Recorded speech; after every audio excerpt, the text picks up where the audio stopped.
ஈழத்தமிழர்களின் சுயநிர்ணய உரிமைகளுக்கான ஆயுத போராட்டம் முள்ளிவாய்க்காலில் வகைத்தொகையின்றி தமிழர்களை இனப்படுகொலை செய்து முடக்கிவிட்டது. அவ்வாறு முடக்கியதன் மூலம் இனப்படுகொலை என்ற எதிரியையும் அது சம்பாதித்து விட்டது. அதனை எவ்வாறு தமிழர் தரப்பு தமக்கு நலன் பெயர்க்கக்கூடிய வகையில் அறுவடை செய்வது என்பது தமிழ் மக்களின் வல்லமை சார்ந்தும் தகமை சார்ந்தும் நிர்ணயம் பெறும். இது இவ்வாறு இருக்கையில் ஈழத்தமிழர் மீது சிங்கள அரசு நடாத்தும் போதைப்பொருள் யுத்தம் பற்றி ஆய்வது அவசியமானது என்று தமிழர்களின் ஆயுத போராட்டத்தை முடக்கியதனூடாக கட்டமைக்கப்பட்ட தமிழின படுகொலைக்கான கதவுகள் அகல திறக்கப்பட்டு விட்டது. ஆயுத முனையில் இனப்படுகொலை அரசு என்பது பல முகங்களை கொண்ட அதிகார நிறுவனம்.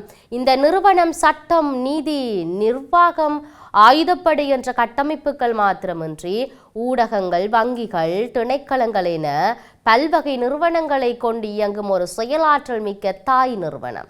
அந்த தாய் நிறுவனம் தனது கிளை நிறுவனங்களை தன்னுடைய விருப்புக்கேற்றவாறு வளைத்தும் நிமிர்த்தியும் தமிழினப்படுகொலையை வெற்றிகரமாக செய்வதற்கான அனைத்து வகைகளையும் செய்யும்.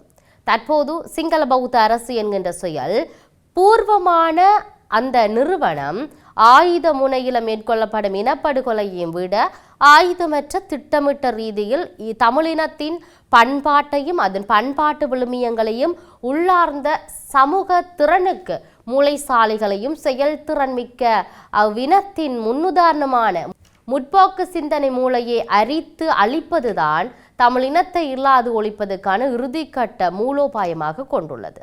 அமையும் இத்தகைய மூலோபாயத்தை தான் முள்ளிவாய்க்கால் பேரவலத்தின் பின்னர் இலங்கை பௌத்த சிங்கள பேரினவாத அரசு கையாளுது. ஊழல் ஒழிப்பு என ஆரம்பித்து இப்போது போதைப்பொருள் ஒழிப்பு என அனுர அரசாங்கம் தனது பாதையை திருப்பி இருக்குது. அதே நேரத்தில் தம்மை இடதுசாரிகள் என கூறிக்கொண்டு வலதுசாரிகளாக செயல்படுகின்றது மட்டுமல்ல, பௌத்த மகா சங்கத்திடமும் சரணடைந்துள்ளது. சாமானிய தமிழ் மகன் ஏளனம் செய்து இலங்கையில் இனவாதம் வேண்டாம், இனி ஒருபோதும் இனவாதத்துக்கு இடம் இல்லை என்றெல்லாம் இதே ஜேவிபியினர் முழுக்க சொல்லியிருந்தனர்.